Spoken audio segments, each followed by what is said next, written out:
21वां अध्याय। विष्णु पूजन और व्रत। कार्तिक का है महान। विप्र धर्मदत्त इस तरह पाया गण से ज्ञान।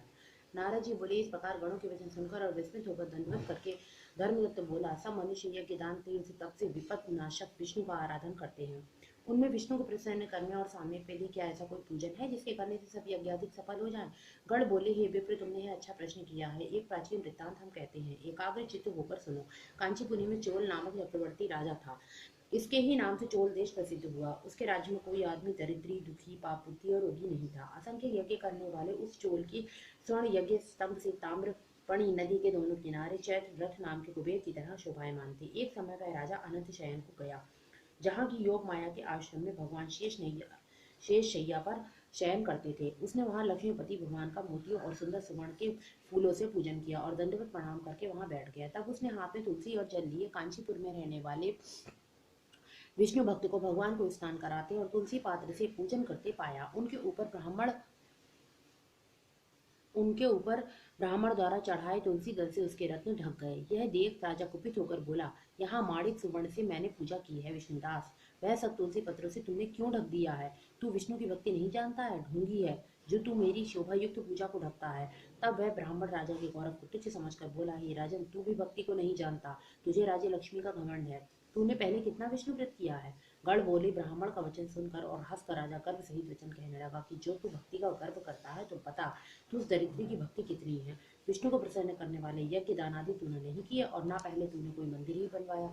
ऐसे ही भक्ति का तुझे घमंड है। अब सब उपस्थित जन देखते रहे कि विष्णु मुझको दर्शन देते हैं कि इसको, तभी हम दोनों की भक्ति मालूम हो जाएगी। यह कहकर राजा ने राजगृह में जाए मृदुल ऋषि को आचार्य बनाकर वैष्णव यज्ञ आरंभ कर दिया। उस यज्ञ में बहुत से ऋषि आए, बहुत सा धन संपत्ति लगाया गया। विष्णुदास ने भी उसी मंदिर में ठहरकर विष्णु को प्रसन्न करने के लिए तुलसी का वन लगाया और एकादशियों के दिनों में द्वादशाक्षर मंत्रों, षोडशोपचार और नृत्य गीत आदि मंगलों से विष्णु की नित्य पूजा करने लगा।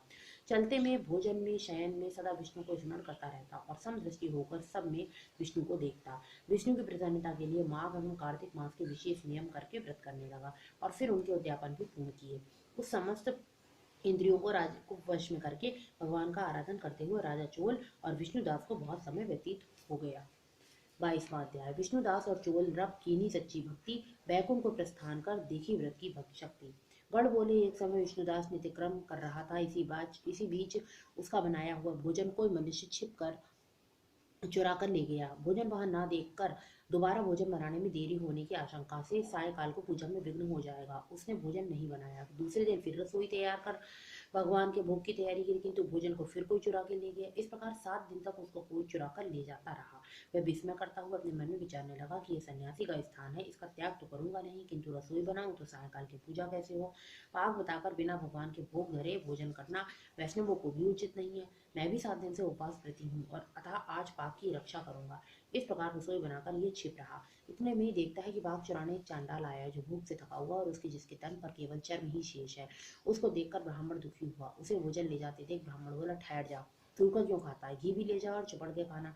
ऐसा कहकर भाग कर आते ब्राह्मण को देखकर घर से चांडाल दौड़ा और रास्ते में गिर पड़ा। उसे मूर्छा आ गई। वह ब्राह्मण मूर्छित चांडाल की अपने वस्त्र से हवा करने लगा। जब चांडाल उठकर खड़ा हुआ तो विष्णुदास ने उसे शंख चक्र गदा पदमधारी नारायण के रूप में देखा। पीताम्बरधारी 4 भुजाओं से युक्त, छाती में लक्ष्मी का चिन्ह, किरीट पहने हुए और अलसी के फूल के समान प्रकाशमान कौस्तुभ मणि सहित उसे देखा। सात्विक भावों से युक्त वह ब्राह्मण उनको देखकर स्तुति और नमस्कार करना चाहता था। तभी इंद्रादि देवता वहां आए।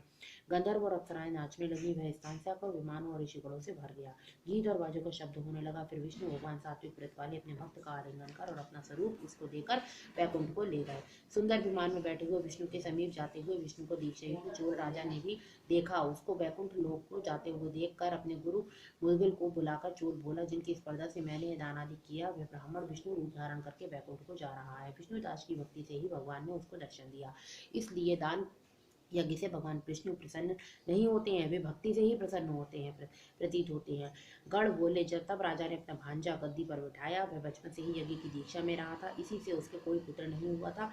इससे अब तक उसके देश में भांजे ही राज्य के अधिकारी होते हैं। चोल अपनी आज्ञाशाला में जाकर अग्नि के आगे स्थित होकर विष्णु से प्रार्थना करने लगा, हे विष्णु, मुझको वाणी और कर्म से स्थित भक्ति दो। यह कहकर सबके देखते देखते अग्नि में कूद पड़ा। मुद्गल ने क्रोध से अपनी शिखा उखाड़कर उस अग्नि में डाल दी। इसी से उसके पुत्र व मुद्गल शिखाहीन होते हैं। तब अग्नि में प्रकट हुए भक्त भक्त वत्सल भगवान ने उसको आलिंगन करके श्रेष्ठ विमान में चढ़ा दिया और अपना स्वरूप देकर उसको सब देवताओं समेत वैकुंठ को प्रस्थान किया। इस प्रकार जो विष्णुदास है वो पुण्यशील हो गया और जो चोल राज है सो सुशील हो गया। ये समान रूप वाले दोनों भगवान के द्वारपाल बन गए। ओम नमो भगवते वासुदेवाय नमः।